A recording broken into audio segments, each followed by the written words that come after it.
Hello friends, कैसे हैं आप सब। उम्मीद करती हूँ अच्छे होंगे। हरी है राजनीति पढ़ी आई। इस पंक्ति में गोपियों ने भगवान श्री कृष्ण के ऊपर बहुत ही कटाक्ष किया है, बहुत ही गहरा व्यंग किया है, जो कि हम इन पंक्तियों में आगे पढ़ेंगे। आप लोग भी ध्यान से सुनिएगा, बहुत ही अच्छे से समझ में आएगा। ठीक है। और अगर आप लोगों ने मेरे चैनल पर पहली बार विज़िट किया है तो प्लीज़ मेरे चैनल को सब्सक्राइब कीजिए और बेल आइकन को ऑल पे ज़रूर सेट कर दीजिएगा, ताकि मेरी हर आने वाली नई वीडियो की नोटिफिकेशन आपके मोबाइल पे सबसे पहले पहुंच जाए। तो बिना देर किए हुए शुरू करती हूँ अपना आज का वीडियो। तो स्वागत है दोस्तों आपका मेरे YouTube चैनल कुछ बातें ज्ञान की में। मैं सावित्री। आज मैं क्षितिज पाठ्य पुस्तक भाग 2 के सूरदास के काव्य खंड का अंतिम काव्य, जो कि भ्रमर गीत से लिया हुआ है, उसी की व्याख्या करने जा रही हूँ। ये चौथा और अंतिम काव्य है। आप लोग ध्यान से देखिएगा और सुनिएगा, आप लोगों को बहुत अच्छे से समझ में आएगा। तो सबसे पहले मैं ये पद को पढ़ती हूँ, आप लोग ध्यान से सुनिएगा। हरि हैं राजनीति पढ़ियाए, समझी बात कहत मधुकर के, समाचार सब पाए। इक अति चतुर हुते पहिले ही, अब गुरु ग्रंथ पढ़ाए। बड़ी बुद्धि जानी जो उनकी, जोग संदेश पठाए। ऊधो भले लोग आगे के, पर हित डोलत धाए। अब अपने मन फेर पाई है, चलत जुहेत चुराए। तो क्यों अनिति करें आपुन जो जे, और अनिति छुड़ाए। राज धर्म तो यह सूर, जो प्रजा न जाहि सताए। तो ये पद्य है दोस्तों, ये अंतिम पद्य है सूरदास के काव्य का, जो कि भ्रमर गीत प्रसंग से लिया गया है।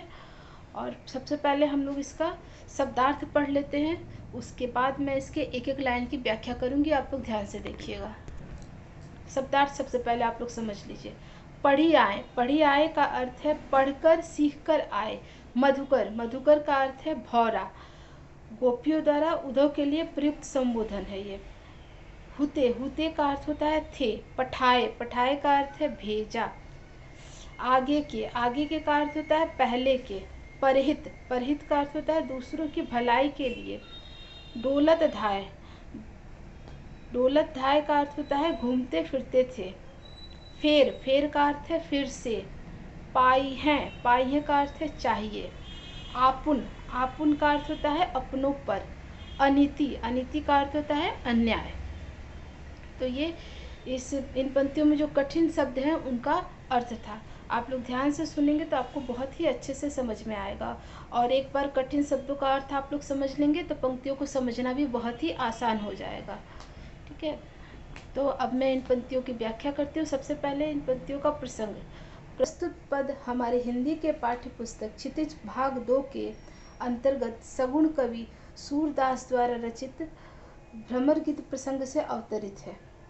और इस पद में कवि ने गोपियों द्वारा उद्धव एवं श्री कृष्ण को राजनीतिक धर्म सुझाया है। तो आप ध्यान से देखिएगा, बहुत ही अच्छे से समझ में आएगा। सबसे पहले हम पहली लाइन में पढ़ती हूँ। हरि है राजनीति पढ़ियाए। इस पंक्ति में गोपियाँ उद्धव से कहती है कि लगता है श्री कृष्ण ने राजनीति पढ़ ली है। इसका अर्थ बहुत ही छोटा और सिंपल है दोस्तों, आप लोगों को बहुत अच्छे से समझ में आएगा। अब दूसरी लाइन। समझी बात कहत मधुकर के, समाचार सब पाए। इस पंक्ति में गोपियों ने उद्धव से कहा है कि हम तुम्हारी बात सुनकर ही समझ गई थी कि हमने तुम्हारे द्वारा श्री कृष्ण के सारे समाचार ले लिए हैं।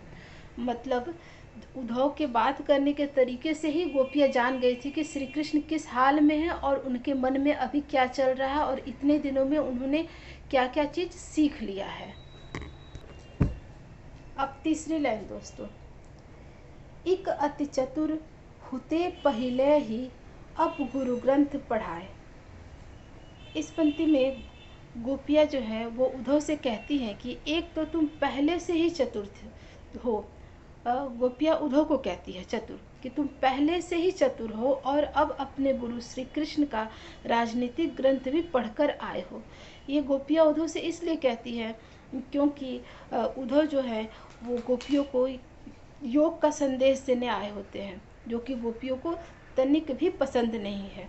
वो योग का संदेश को उनके जरा भी सुनना नहीं चाहती हैं, इसलिए उनको चतुर कहती है। अब चौथी लाइन दोस्तों, बड़ बुद्धि जानी जो उनकी, जोग संदेश पठाए। इस पंक्ति में गोपियाँ श्री कृष्ण के मित्र उद्धव से कहती हैं कि श्री कृष्ण की बुद्धि अब बहुत बढ़ गई है, जो उन्होंने तुम्हारे द्वारा योग का संदेश भेजा है। इस काव्यखंड में जो सारे जो पंक्तियाँ हैं उनका अर्थ बहुत ही सिंपल और साधारण है। आप लोग ध्यान से सुनिएगा तो आप लोग को बहुत ही अच्छे से समझ में आएगा। अब अगली लाइन, 5वीं लाइन पे हम लोग चलते हैं। उद्धव भले लोग आगे के परहित डोलत धाय। इस पंक्ति में गोपियाँ उद्धव से कहती हैं कि हे उद्धव, पहले लोग बहुत ही भले थे, जो दूसरों की भलाई करने के लिए दौड़े चले आते थे।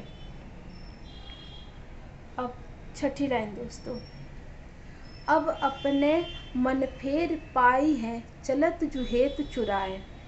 इस पंक्ति में गोपियाँ जो है उद्धव से कहती हैं कि अब श्री कृष्ण बदल गए हैं, इसलिए अब हमें अपना मन वापस चाहिए, जो मथुरा जाते समय श्री कृष्ण अपने साथ ले गए थे या चुरा के ले गए थे। गोपियाँ जो है वो श्री कृष्ण से बहुत अधिक रुष्ट है और दुखित भी है, इसीलिए वो उद्धव से ऐसी कड़वी बातें कर रही हैं। और इन सारी पंक्तियों में गोपियों ने सीधा श्री कृष्ण के ऊपर व्यंग किया है। व्यंग करते हुए गोपियों ने श्री कृष्ण के प्रति अपने उनके मन में जो भी गुस्सा है, जो भी उनसे उन्हें कष्ट मिला है, उसको उन्होंने उद्धव के सामने जाहिर किया है, जो कि एक भंवरे द्वारा उद्धव सुनते हैं। मैंने पहले आप लोगों को बताया है ना कि इसका भ्रमर गीत नाम क्यों पड़ा, तो वो वीडियो जाके देखिएगा, आप लोगों को बहुत अच्छे से समझ में आएगा कि इस प्रसंग का नाम भ्रमर गीत क्यों पड़ा है। अब 7वीं लाइन दोस्तों, तो क्यों अनिति करे आपुन, जे और अनिति छुड़ाए। इस पंक्ति में गोपियाँ उद्धव से कहती है कि अब वे हमारे साथ अन्याय क्यों कर रहे हैं। वे तो दूसरों के साथ कभी भी अन्याय नहीं करते थे, सबको हमेशा अन्याय से बचाते थे, फिर हमारे लिए योग संदेश भेजकर हम पर अन्याय क्यों कर रहे हैं। गोपियों के अनुसार श्री कृष्ण का उद्धव के द्वारा योग का संदेश भेजना उनके ऊपर अन्याय करना है, जो गोपियाँ सहन नहीं कर रही हैं और ना ही सहन करना चाहती हैं। इसीलिए वो इस पंक्ति में श्री कृष्ण के संबोधन में कह रही हैं कि वो हमारे ऊपर अन्याय कर रहे हैं। अब 8वीं और अंतिम लाइन दोस्तों, राज धर्म तो यह सूर जो, प्रजा न जाहि सताए। इस पंक्ति में गोपियाँ सूरदास के शब्दों में श्री कृष्ण के मित्र उद्धव से कहती हैं कि हे उद्धव, राजधर्म तो यही कहता है कि प्रजा के साथ अन्याय नहीं करना चाहिए और न ही उन्हें सताना चाहिए, मगर श्री कृष्ण तो हमारे साथ अन्याय कर रहे हैं, हमें दुख दे रहे हैं। श्री कृष्ण का योग संदेश भेजना गोपियों को किसी तरह से बर्दाश्त नहीं है, वो उन्हें हर तरह से अन्याय संगत और दुखित लग रहा है, इसलिए गोपियाँ जो है श्री कृष्ण से बहुत ही अधिक रुष्ट हैं। ये जो भ्रमर गीत प्रसंग है सूरदास का, जो सूरसागर के काव्यखंड से उद्धृत है, इसमें बस गोपियाँ और उद्धव के बीच का वार्तालाप ही हमें दिखाया गया है। तो ये अंतिम पद था जिसकी मैंने आज व्याख्या की। उम्मीद करती हूँ आप लोगों को बहुत ही अच्छे से समझ में आया होगा, और अगर आप लोगों ने स्किप करके देखा होगा तो कुछ भी समझ में नहीं आया होगा, तो किसी भी वीडियो को स्किप करके मत देखिएगा। स्किप करके देखेंगे तो बहुत कुछ छूट जाएगा, ठीक है। और इस चैप्टर से संबंधित कोई भी क्वेश्चन हो तो आप मुझे कमेंट सेक्शन में कमेंट करके पूछ सकते हैं, मैं उसका आंसर ज़रूर दूंगी।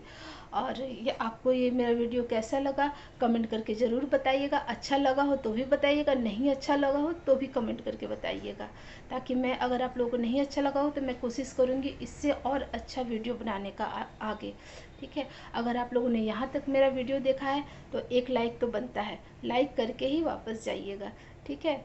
तो चलिए आज के वीडियो में इतना ही दोस्तों, जल्द ही मिलती हूँ आपसे अपने एक और अगले वीडियो में। मगर उससे पहले हम लोग अपने संकल्प को दोहराते हैं कि भारत माँ के माथे की बिंदी हिंदी को चमकाएंगे, हमने खाई है कसम हम इसका मान बढ़ाएंगे। धन्यवाद।